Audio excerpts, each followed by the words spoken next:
Schizophrenics. How did it start?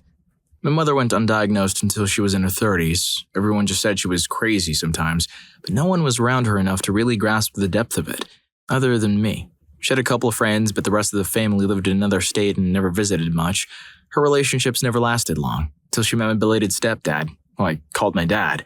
Unfortunately, he too was frequently away on business trips, though eventually she had an episode so bad while he was home that he was the one to get her to the doctors enough to demand a diagnosis.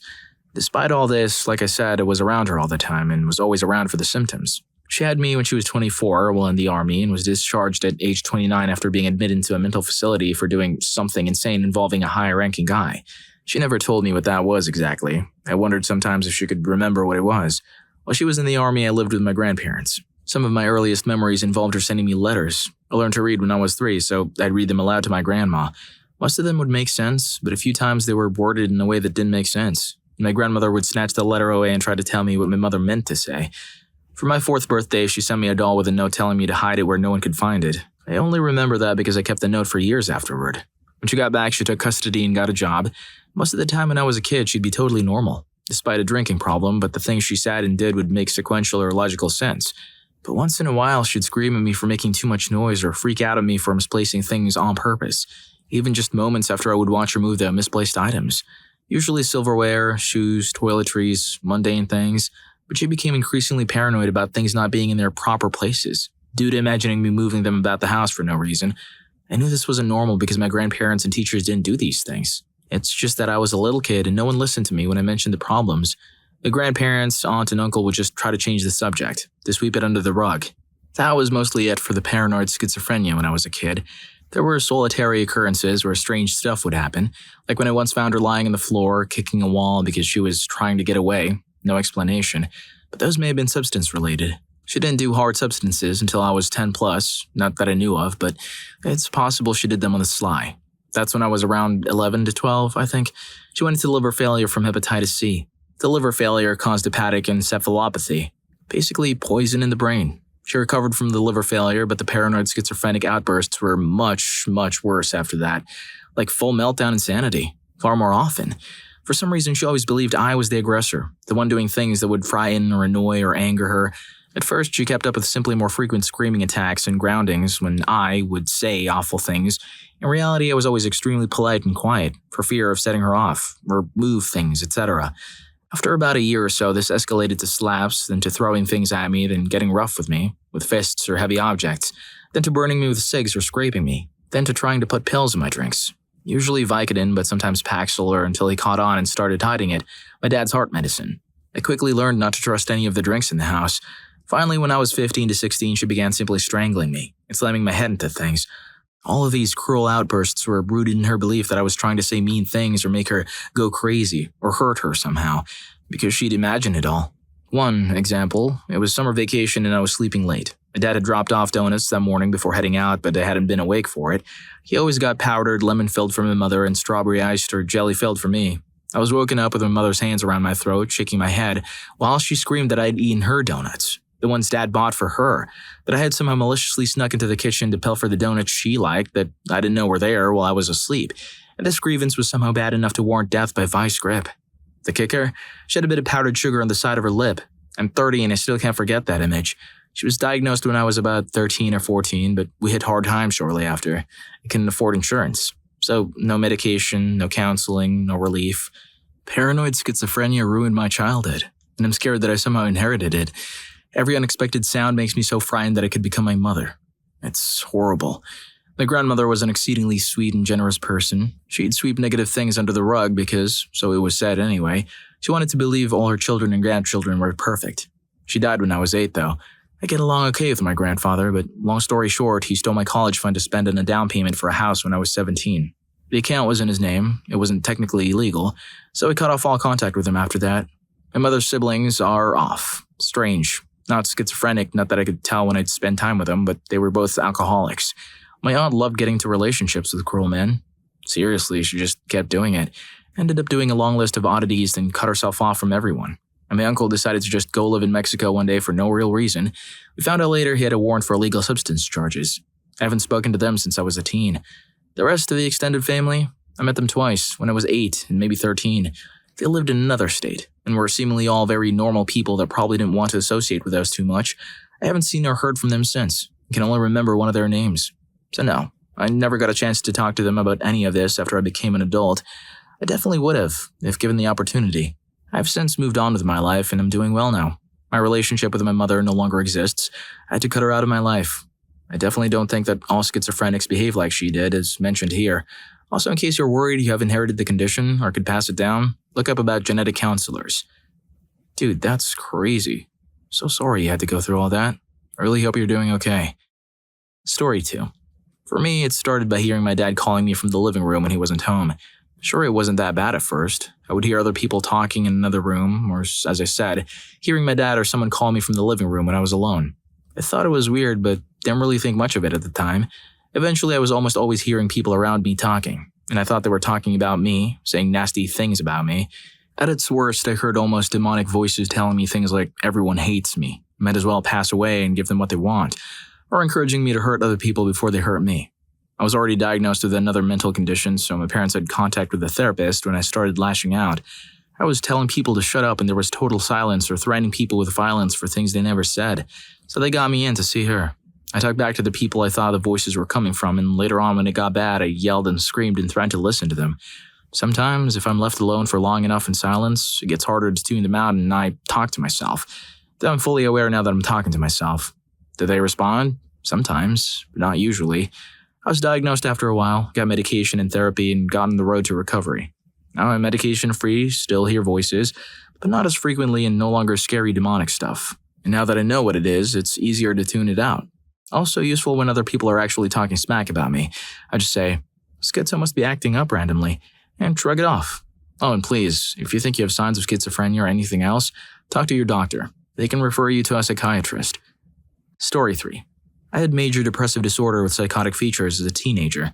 Essentially, it is severe depression that presents with periods of psychotic breaks. Unlike schizophrenia, this is related to the depression, and when the depression alleviates, so do the psychotic episodes. If the two are not connected but exist at the same time, that is called schizoaffective disorder. For myself, the psychotic aspects tended to be paranoia attacks, sort of like panic attacks but with a paranoia aspect attached.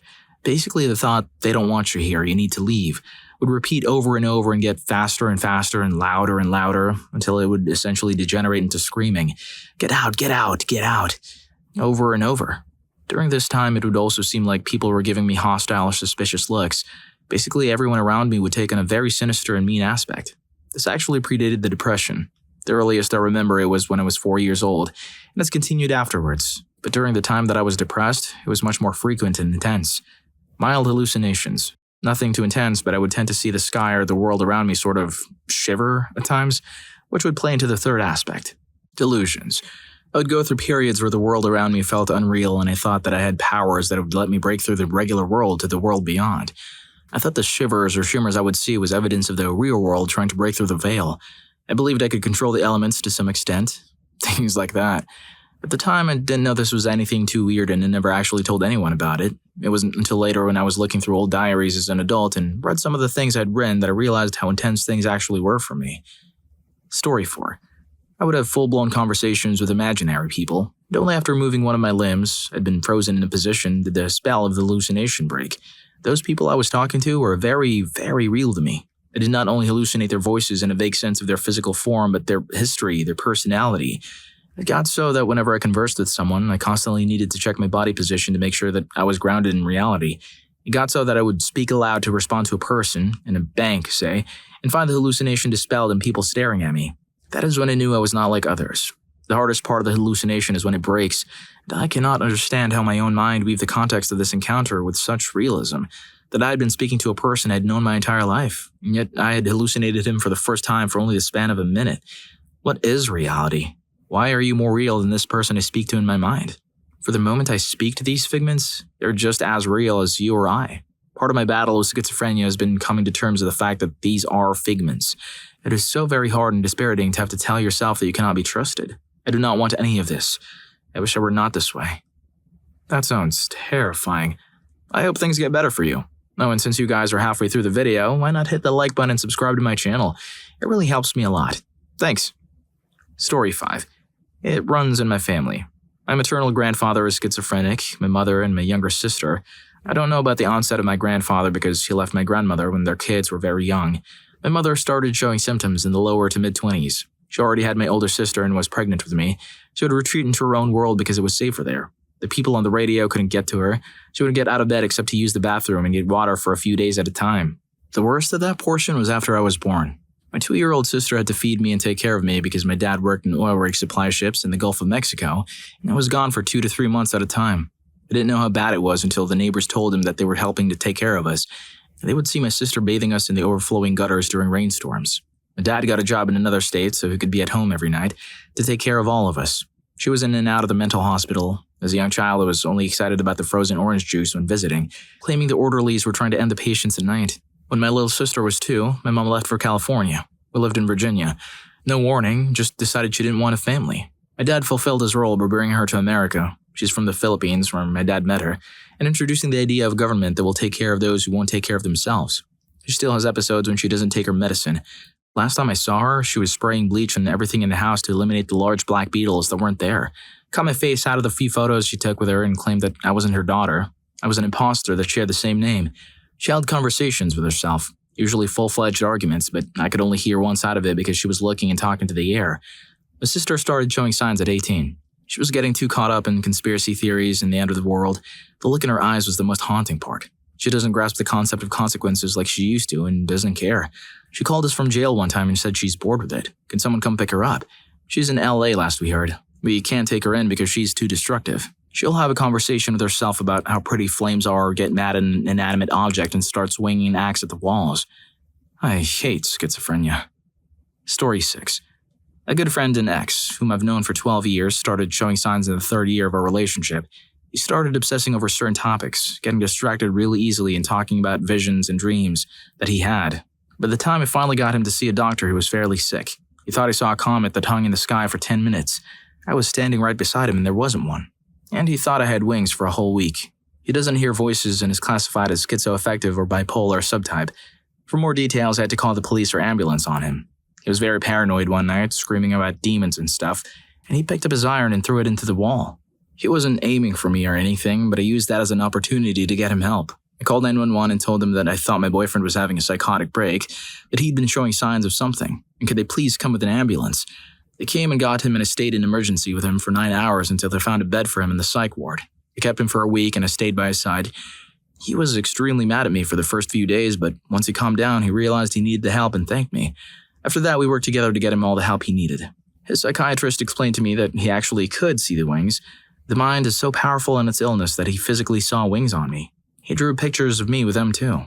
Very disconcerting. The thing is, if I said to him, I clearly don't have wings, are you seeing wings? Maybe you should see a doctor. He really honestly wouldn't be able to understand. He could see, feel, touch the wings on me. Our brains are extremely powerful. And so to him, I was the crazy one who was denying these wings that were quite clearly attached to my back. It was terrifying to witness. He doesn't hallucinate much now since he's on medication, but this therapy has helped him to be more able to recognize things that aren't true when he sees them. He still experiences them as real, but he has learned what doesn't really fit in the real world. I can't even begin to imagine what that is like. He's still medicated now and does fairly well, works, lives on his own, but I can see in his eyes that it's not him anymore. It's heartbreaking. Story 7. It started for me when I was 23-ish. I was really stressed and started getting really paranoid and couldn't sleep and was ultra anxious, and it was the self-depreciating voices. I think at its scariest, I had actually thought I was possessed by someone else because the voice was as clear as day and I could have conversations with it in my mind. It knew stuff I didn't know and it was giving me a message. He said his name was Elon or something close to that. Recently, they've been mellow. I went through an episode of slight visual and auditory hallucinations. The visual ones aren't that bad, but the audio ones are pretty trippy because they can be pretty clear and convincing until you pinpoint the source and realize there's nothing there. For me, external noises would always provoke it. So if the dryer was on, it sounded like my sister was playing music loudly in the next room. If the vent in my bathroom was on, it would sound like my parents were playing a vintage radio stream from their room. I've had some really bad ones of shadows moving while I'm staring directly at them. There was one where it was an extremely graphic, almost like dragon monster that was looking at me from the ceiling for a few seconds. One of my favorites is a translucent, swirly whirlpool type thing that appears where I look. It's very harmless and I can see through it, so it doesn't really interfere. And it is a precursor to my manic episode, so I don't mind it. It's like a warning. And now when I close my eyes, it turns into a giant black and white spiral. Reminds me of those hypnotizing things. It actually helps to go to sleep because it gives me something to stare at. I hope you enjoyed the video, and if you made it this far, I'm sure you'll also enjoy what's the most disturbing thing you've heard said casually. Story 4 was out of this world. See you in that video.